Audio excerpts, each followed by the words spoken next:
amigos que acompanham o nosso canal no YouTube, do IJBSB, nosso canal Diálogos Jungianos. Nós estamos aqui hoje com a doutora Ceres Alves de Araújo, psicóloga pela PUC de São Paulo, mestre em Psicologia Clínica pela PUC, doutora em Distúrbios de Comunicação Humana pela Unifesp, analista junguiana da SBPA e membro da Academia Paulista de Psicologia. Boa noite, Ceres. Boa noite. É um prazer te receber aqui no nosso canal.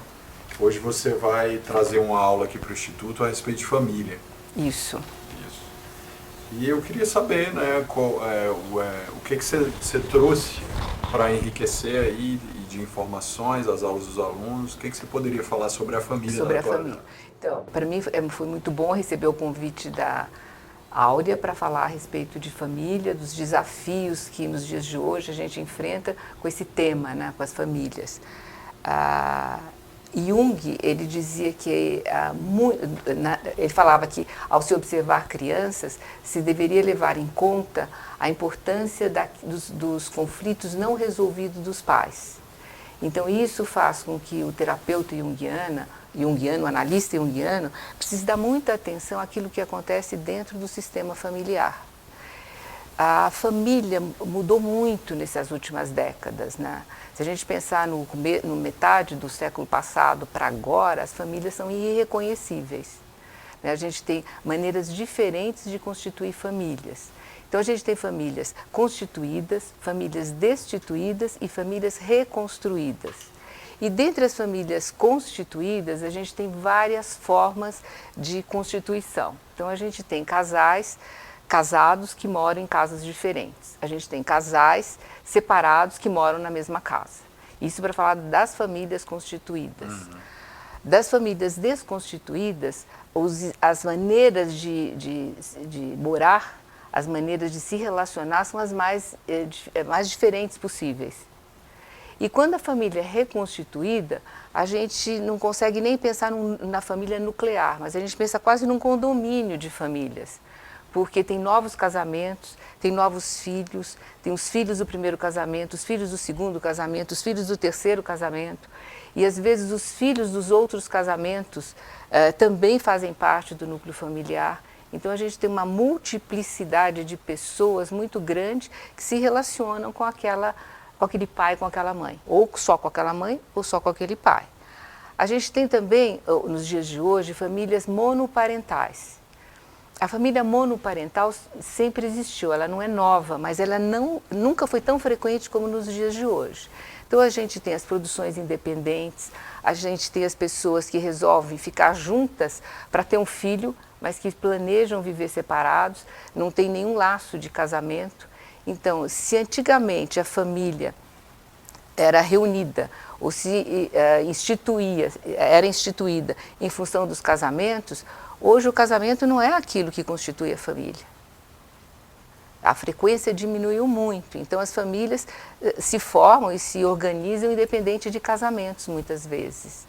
E às vezes os casamentos ocorrem quando nasce um primeiro filho. Mas às vezes quando nasce o filho, o casamento já está rompido. Então, antigamente, o que existia era assim, as pessoas ficavam juntas até que a morte os separasse. Depois se passou por uma época que era mais ou menos assim, se fica junto enquanto valer a pena. Se não valer a pena, não se fica junto. Então as separações foram muito, muito volumosas, isso tem uns 20, 30 anos. Aí o que aconteceu? Houve um problema econômico, porque manter ex-mulheres ou criar filhos de diferentes casamentos é muito difícil. Então houve dessa visão mais libertária, que caracterizou o final do século, da metade para o final do século passado, hoje em dia se tem uma visão mais realista. Então, se pensa muito antes de se casar, se pensa muito antes de se separar e, na realidade, o fato de ter que criar um filho nos dias de hoje também é uma coisa muito onerosa. Então, as famílias, se antes tinham 4, 5 filhos, isso há 50, 60 anos atrás, hoje as famílias têm 1,5 filho no Brasil, em média. Então, realmente, as mudanças são de ordens diferentes, são muito amplas. Dentro de tantas mudanças, assim, obviamente, são fatores muito complexos, a gente às vezes com certeza fica muito difícil de definir isso com muita clareza, mas na tua opinião, na tua experiência na clínica, quais são os principais fatores que geraram tantas modificações na configuração da família, na forma de estruturação dessa família que hoje é a família mais moderna, né? Na sua opinião, quais são os principais fatores que levaram, né, essa construção da família como ela está hoje? Eu acho que houve assim, ao longo do tempo foram existindo essas modificações, né? Nada aconteceu para fazer um corte e daí não é estanque, não. Foi uma coisa muito progressiva. As famílias antes eram unidas as igrejas, a ética era muito ligada ao divino, ao sagrado. Então era pecado a separação, era uma coisa não admitida pela igreja e pelas algumas das igrejas. Então a pessoa se mantinha casada durante muito tempo até por medo de pecar. Depois, porque na promessa do casamento é a morte vos separa. Então hoje existe ainda algumas áreas da Igreja Católica, principalmente, que ainda mantém esse tipo de proibição, né? Não se separa. É só a morte que pode separar o casal.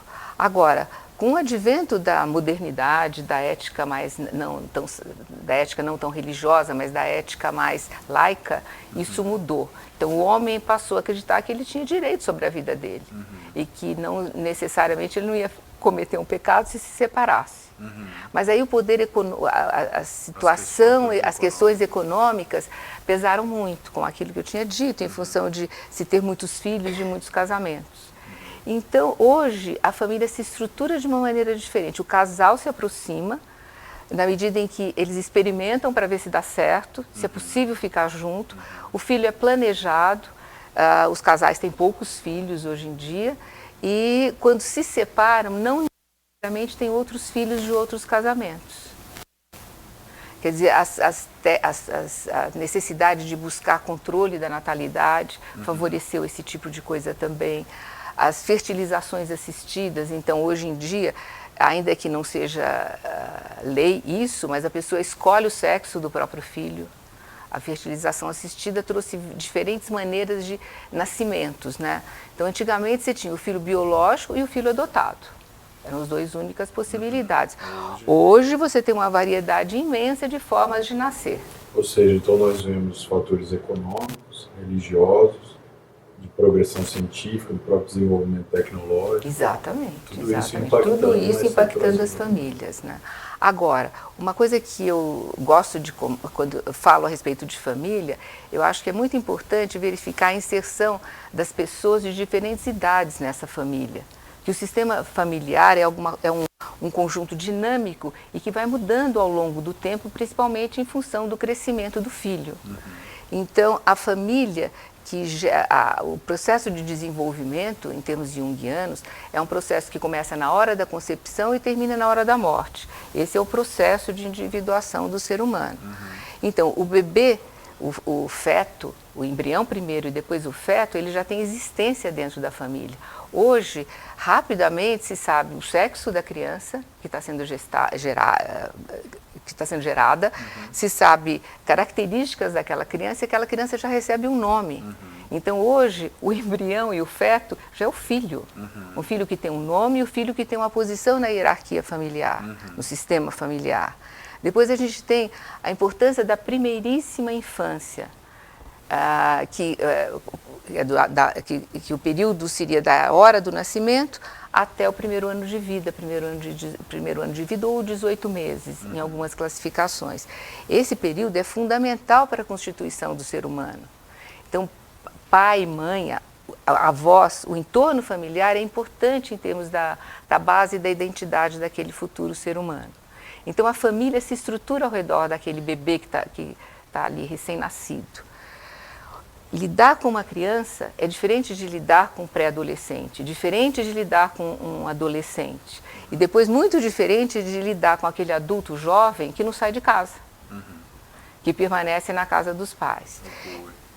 O puer eternos, né? Ou a geração canguru. Tem vários nomes para isso, tem nomes modernos hoje, né? Jung falou do puer, a Marie-Louise von Franz os dois falaram do puer, mas na realidade hoje a gente tem a geração canguru, que é aquela que fica em casa mesmo, na marsúpia da mãe ou do pai, e no bolso do pai, né? Então a gente tem uma mudança muito grande nesse sentido. E uma última mudança que eu acho que é interessante, hoje em dia as pessoas vivem mais tempo. Então o idoso, o velho na família, é alguém que tem um lugar. Ele tem filhos, ele tem netos, ele tem bisnetos, alguns têm tataranetos. Então, a família gira ao redor de alguns patriarcas ou matriarcas, né? E que existe necessidade de se criar modos muito bem pensados de se tratar essa pessoa e de pensar a inserção dessa pessoa nas famílias. Porque esse patriarca ou essa matriarca, em geral, tem muitos descendentes.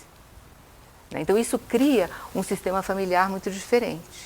Nós queríamos agradecer a presença da nossa amiga Ceres Araújo aqui conosco, Ceres de Araújo, a doutora em psicologia da PUC.